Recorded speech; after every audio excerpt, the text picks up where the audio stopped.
Hey friends, I hope the morning's treating you well. I'm in a cemetery somewhere near Bronson, Florida, paying my respects to the great Bo Diddley. He's one of the all-time greats and one of my favorites. This is Bo Diddley's stone back behind me, just a big, beautiful, massive stone facing the road.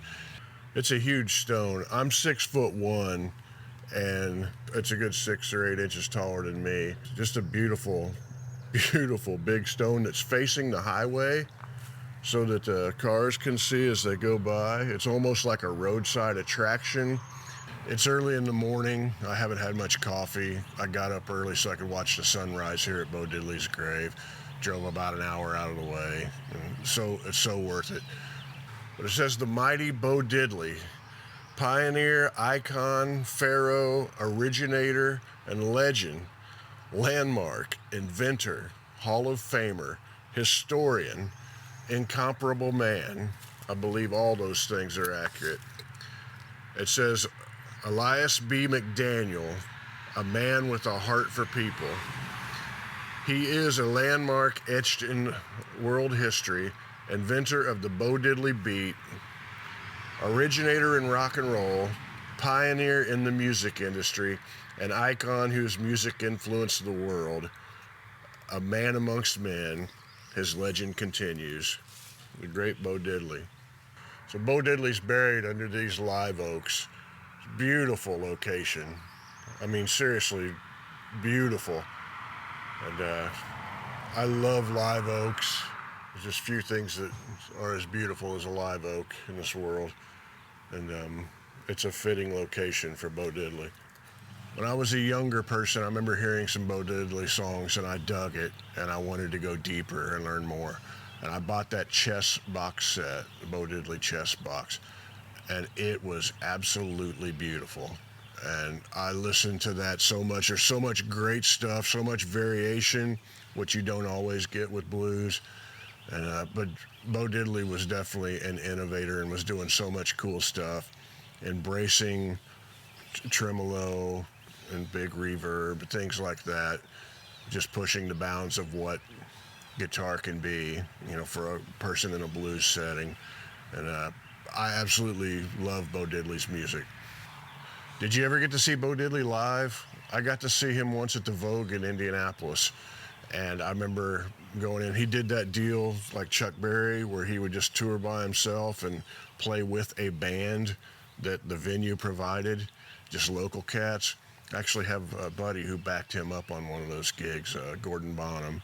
I should talk to him and ask him some questions about that sometime. But I remember showing up, and there's local cats that I knew playing with Bo Diddley. And I knew the folks at the venue, so I was kind of standing there with the manager of the place, and Bo Diddley demanded all of the money in cash be given to him before he would walk on stage, because he's from that generation. He'd been screwed over, and that's the way he did business. And I stood there and watched. It was pretty great. I'm right next to Bo Diddley, and he's like, I'll go play, but you got to give me my money. And they handed him a big wad of cash and small bills, so it was a very big wad. He kind of took it in half, put half of it in one front pocket, the other half in the other, and he walks out on stage with his front pockets all packed full of money. It was kind of stuffed out. He walked out and just tore the place down. I mean, he was really, really great, and playing with people he'd never even met before. So he took a break somewhere in the middle of the show and walked off stage, and just kind of stood around a little bit. And then when he came back on, he played some more songs, and people were into it, and it was a good time. I mean, people dancing and having a really good time to blues music, to Bo Diddley, all this rhythmic, great stuff, and Bo Diddley just absolutely bringing it. And when the show was over, there wasn't a lot of pomp and circumstance. I remember him reaching down and picking up some guitar pedals and just kind of holding them like this, and his cables, and he still has his guitar on. He walked off the stage, out the back door of the club, and got in his car and took off. And that was that. It was quite it was beautiful. There's this bridge we got to witness people like Bo Diddley, who were innovators and invented so much of this whole thing. And then they got to come into this next era, and we got to witness ways that they did business way back when. We got to witness it, and it seemed a little bit weird and out of place because things had changed. And I remember going down a rabbit hole a couple different times, looking online and just finding on guitar message boards or whatever. I'd be searching for something Bo Diddley just to learn about it. And you'd stumble across people, musicians, who were posting something about the night they backed up Bo Diddley.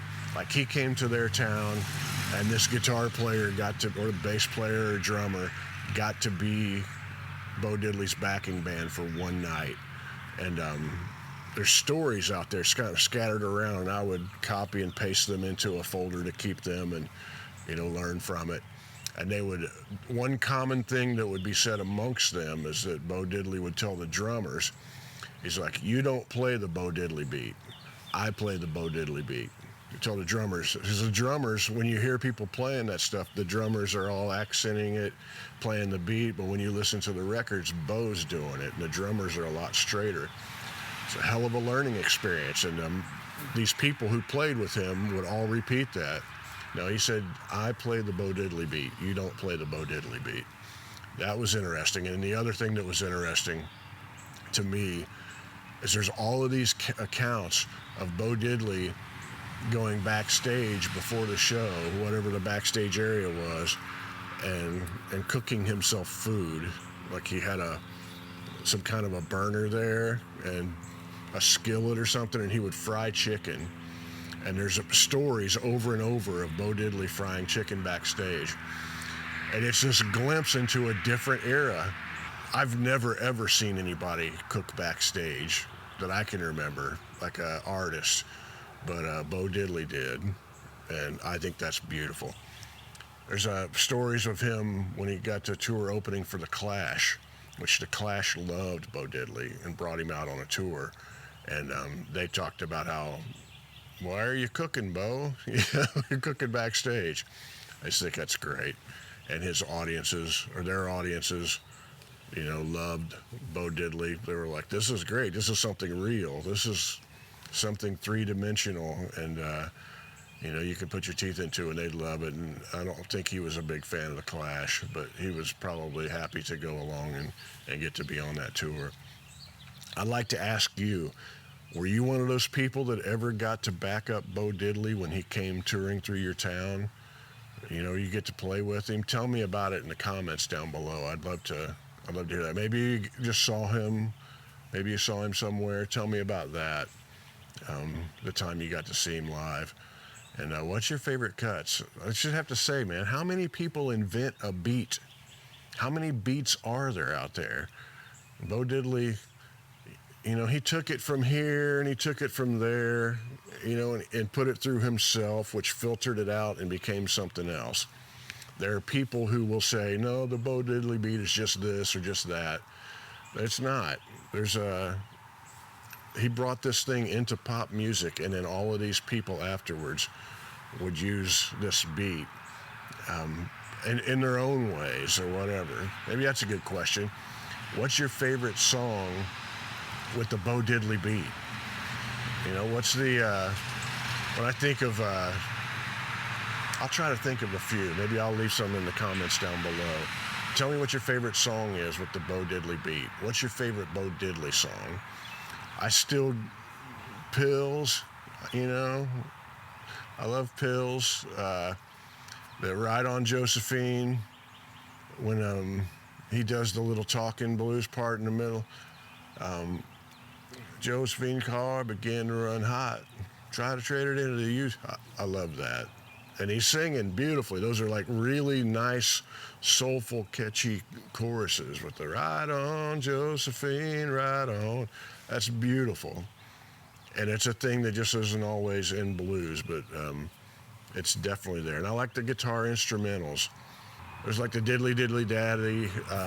I'm trying to think of all the songs on that chess box set, but the instrumentals were really, really great and caught me, and I wasn't aware of them until I got the box set, and then and you just kind of hear the different ways he's using effects to do something really cool with the guitar, how he just completely embraced all of that. And I don't know, I think it brought things forward. But I love Bo Diddley's music. It's brought me a lot of joy in my life, and I'm very glad that I could come here and watch the sunrise, Bo Diddley's grave, and pay my respects. And I hope things are good with you guys, and I'll see you somewhere down the road. Much love to you.